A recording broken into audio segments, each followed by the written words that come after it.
नमस्कार, आप देख रहे हैं खबर दोपहर। मैं हूं आपके साथ विभा उपाध्याय और अब खबरों को जानते हैं विस्तार से। पटना में पुलिस का बेदर्द चेहरा एक बार फिर से देखने को मिला है। जी हां, दरअसल मुख्यमंत्री नीतीश कुमार के काफिले को जाने के लिए पुलिस ने जिंदगी और मौत से जूझ रहे मासूम के एम्बुलेंस को ही करीब 1 घंटे तक रोक कर रखा। मासूम एम्बुलेंस में काफी देर तक यूं ही बेहोश रहा और उसकी मां रोती रही। मामला पटना से सटे फतुहा थाना क्षेत्र स्थित आरओबी के पास का है, जहां पर मुख्यमंत्री नीतीश कुमार नालंदा के इथेनॉल फैक्ट्री का उद्घाटन कर वापस पटना लौट रहे थे और इसी दौरान ये मामला आता है, जहां पर पटना पुलिस मुख्यमंत्री के काफिले को जाने के लिए सभी गाड़ियों को रोक देती है। देखिए कैसे यहां पर ये तमाम गाड़ियां जो है रुकी हुई थी और इसी काफिले के गुजरने के इंतजार में हजारों गाड़ियां रुकी पड़ी रही, जिसमें एक एम्बुलेंस भी। और देखिए कैसे एक मां जो है वो अपनी गोद में बच्चे को लेकर रोती रही। 1 महीना पहले भी ऐसी ही घटना पटना के गंगा पथ पर भी देखने को मिली थी, जिसमें एक एम्बुलेंस को मुख्यमंत्री के काफिले को जाने के लिए रोका गया था। हालांकि बाद में ट्रैफिक एसपी ने चिन्हित करके पुलिसकर्मी पर कार्रवाई करने की बात कही थी।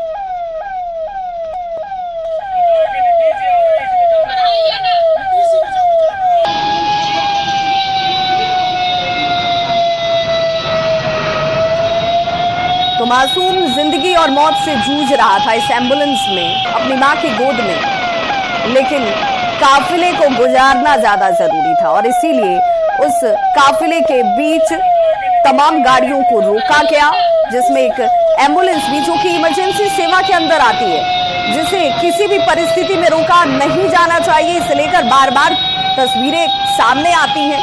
इसे लेकर तमाम आला अधिकारी से लेकर खुद मुख्यमंत्री कई बार कह चुके हैं कि आपातकालीन व्यवस्थाओं पर असर न पड़े, लेकिन इसके बावजूद देखिए क्या तस्वीर दिखी। मुख्यमंत्री श्री नीतीश कुमार जी आप राजद के संघर्ष में जाकर के इतने असंवेदनशील हो गए हैं कि अपनी संवेदना को भी आपने मार दिया है और अपने अधिकारियों को भी असंवेदनशील बना दिया है। बिहार पटना के ट्रैफिक एसपी जिनकी संवेदना सीधा मर गई है, आपके काफिला को पार कराने के लिए उन्होंने मैरिन ड्राइव पर एक एम्बुलेंस को रोका था जो जीवन मृत्यु से संघर्ष कर रहा था और अधिकारियों पर कोई कार्रवाई नहीं हुई। उसके बाद आज फतुहा में जो आपने जो आपका काफिला पार कर रहा था नालंदा से लौटते समय, तो उसमें भी एक बच्चे को जीवन मृत्यु से संघर्ष कर रहा था, एम्बुलेंस से जा रहा था, उसमें रोका गया। और इस वक्त बड़ी खबर राजधानी पटना से आ रही है, जहां पर सम्राट चौधरी से रणवीर नंदन ने मुलाकात की है। बीजेपी में जाने का ऐलान इस दौरान किया गया है। 11 अक्टूबर को बीजेपी में वो शामिल होंगे। रणवीर नंदन का ललन सिंह पर जोरदार निशाना भी इस दौरान देखने को मिला। ललन और लालू के बीच नीतीश जो है वो किस तरीके से फंसे हुए, जरा ये देख लीजिए। बड़ी खबर क्या, रणवीर नंदन को लेकर ललन और लालू के बीच नीतीश कुमार जो है वो फंसे हुए हैं, ये रणवीर नंदन कह रहे हैं। उनका सीधे तौर पर ये कहना कि घर लौट रहा हूं इसकी खुशी है, मैं तो खुश हूं, लेकिन नीतीश कुमार फंस गए। कैसे फंस गए? सम्राट चौधरी से आज रणवीर नंदन की मुलाकात होती है और उस मुलाकात के बाद उनकी तरफ से जो बयान आता है उसमें वो सीधे तौर पर करारा वार करते हैं और कहते हैं कि इस वक्त नीतीश कुमार की जो स्थिति है वो लालू के साथ जरूर है, लेकिन वहां पोह वाली स्थिति है।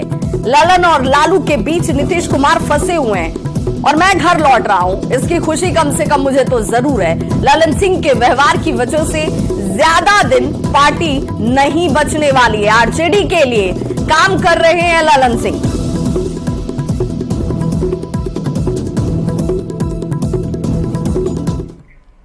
तो ये तमाम आरोपों के बीच इस वक्त आरजेडी में क्या हो रहा है? आरजेडी नेता विवादित बयानों से आखिर बाज क्यों नहीं आ रही, ये सबके मन में सवाल है।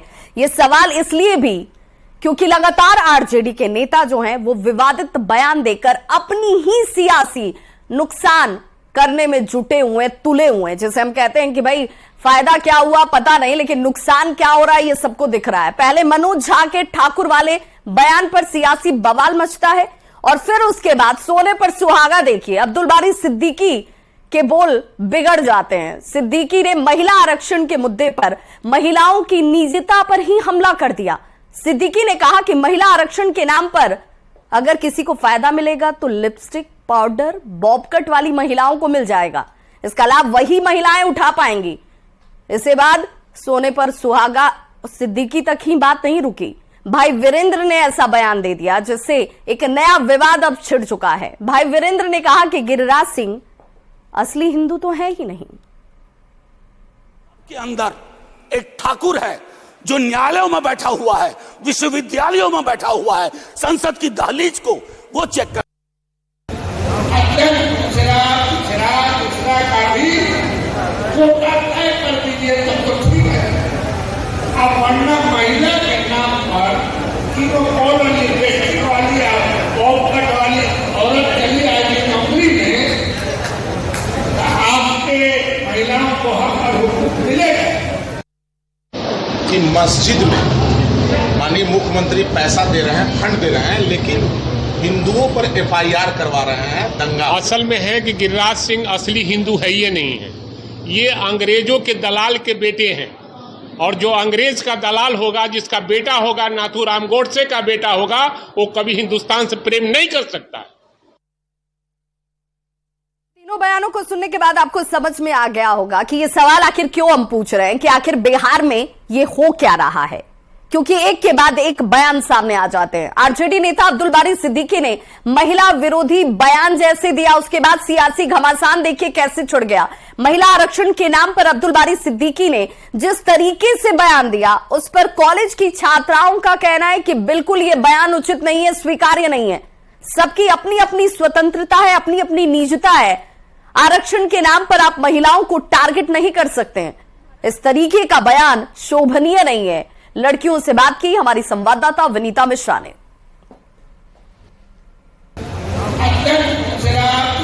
दूसरा का भी कोटा तय कर दीजिए तब तो ठीक है। अब वरना महिला के नाम पर कि वो कॉल वाली बेस्टिक वाली बॉब कट वाली औरत चली आएगी नौकरी में, तो आपके महिलाओं को हक और हुकूक मिलेगा।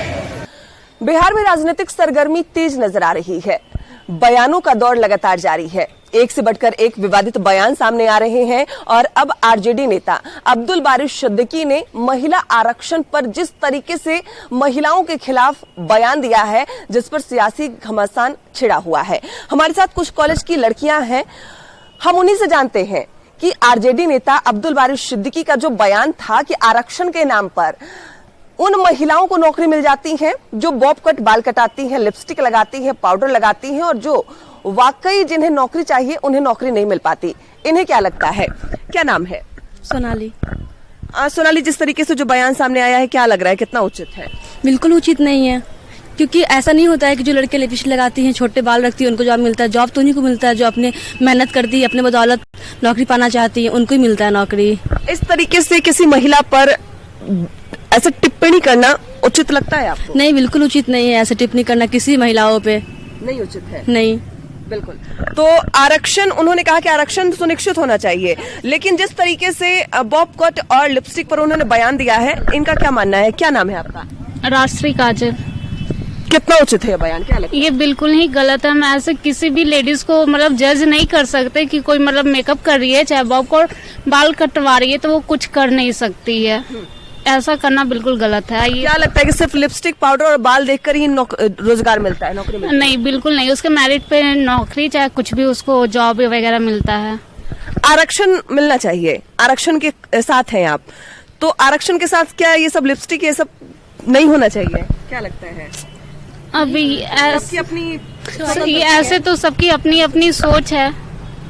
बिल्कुल, सबकी अपनी सोच है। आपको क्या लगता है, क्या कितना उचित है ये बयान? बिल्कुल भी उचित नहीं है, बिकॉज क्योंकि हर एक इंडिविजुअल का अपना राइट है यहाँ, तो इस तरीके से किसी पे व्यंग कसना, चाहे वो महिला हो या पुरुष हो, बिल्कुल भी उचित नहीं है कहीं से भी। क्या नाम है आपका? काजल। काजल, जिस तरीके से जो बयान आया है, लगातार बयान आ रहे हैं और पॉलिटिकल लीडर इस तरीके से बयान दे रहे हैं, क्या लगता है कि एक माहौल खराब हो रहा है इससे? हाँ, थोड़ा बहुत तो असर पड़ेगा ही सोसाइटी पे। जी बिल्कुल। तो ये तमाम लड़कियां हैं, इनका साफ तौर पे कहना है कि सोसाइटी पे असर पड़ता है। बयान तो लोग दे देते हैं, लेकिन इन बयानों का असर होता है, और जिस तरीके से सबकी अपनी स्वतंत्रता है, उन स्वतंत्रता पर सवाल जवाब नहीं करना चाहिए, उस पर बयान नहीं देना चाहिए। आरक्षण की आप बात करते हैं वो सही है, लेकिन आरक्षण के नाम पर जिस तरीके से आप लिपस्टिक, पाउडर और बॉब कट बाल वाली महिलाओं को टारगेट कर रहे हैं, उनके खिलाफ बयान दे रहे हैं, वो कहीं से भी उचित नहीं है। विनीता मिश्रा, न्यूज़ 18 पटना।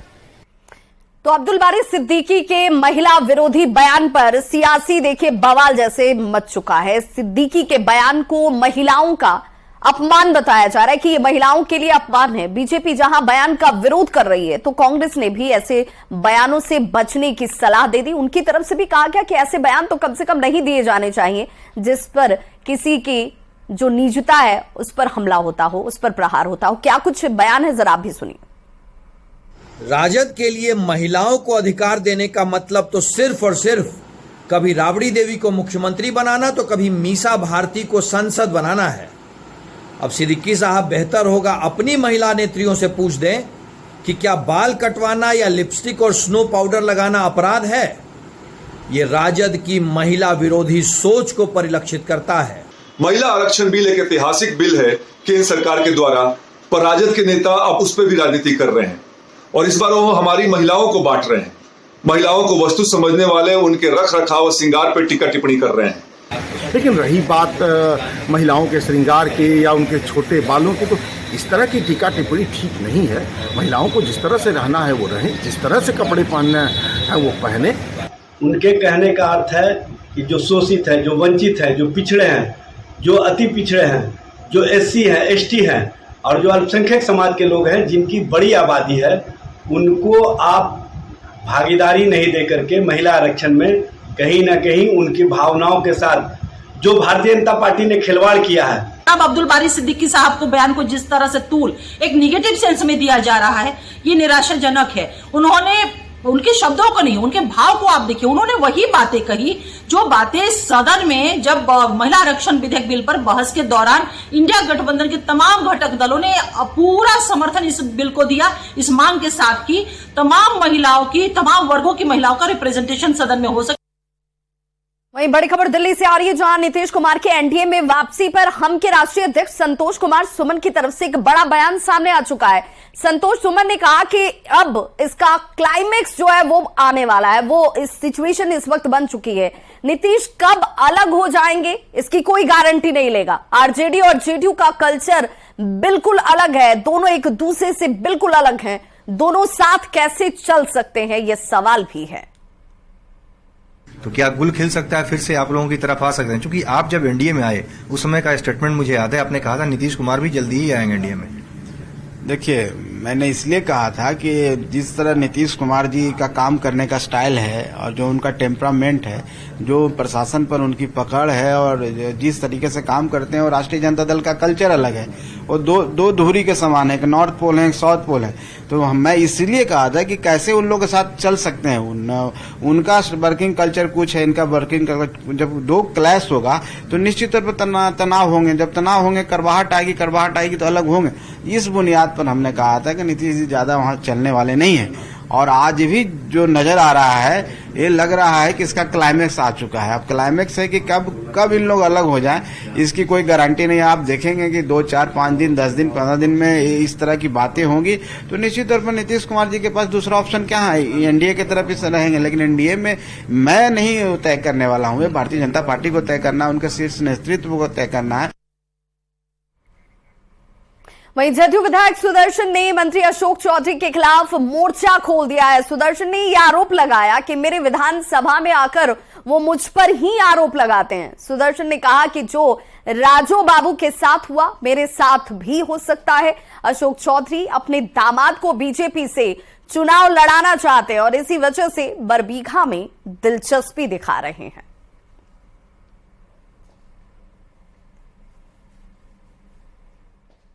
उनका कहना है कि वो जनरल सीट हो गया था बरबीघा और वहां से हम लड़े, हम कोई रिजर्व सीट भी आप ही लड़ेंगे, जनरल भी हम ही लड़ेंगे, तो हम लोग कहाँ जाएंगे?